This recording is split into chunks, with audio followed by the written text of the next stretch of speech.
நம்முடைய சிஎம் வந்து ரொம்ப ஒரு டைம்லி ஒரு ஒரு இனிஷியேட்டிவ்ங்கிறதுல வந்து யாருக்கும் மாற்று கருத்து இருக்க முடியாது. அதாவது கலைஞர் அவர்கள் 45 வயதில் செய்த ஒரு முயற்சியை வந்து இன்னைக்கு நம்முடைய முதலமைச்சர் வந்து 72 வயசில் எடுத்திருக்கிறார். அதான் வரலாறு மீண்டும் திரும்புகிறது, ஹிஸ்டரி ரிப்பீட்ஸ் இட் செல்ஃப்னு சொல்கிறோம்.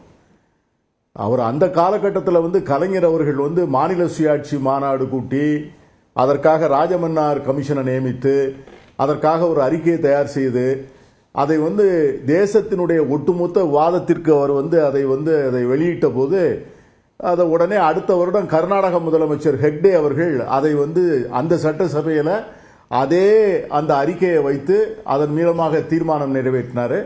பிறகு வந்து ஜம்மு அண்ட் காஷ்மீர்லேருந்து ஃபருக் அப்துல்லா வந்தார். பிறகு அகாலிதள கட்சி வந்தது. அன்றைய சூழ்நிலையில் நாங்கள் எல்லாருமே இதை வந்து அந்த கலைஞர்களுடைய இனிஷியேட்டிவ் வந்து நாங்கள் ஏற்றுக்கொள்ளலை. எங்களுக்கு அதனுடைய நியாயம் வந்து அப்பொழுது புரியலை.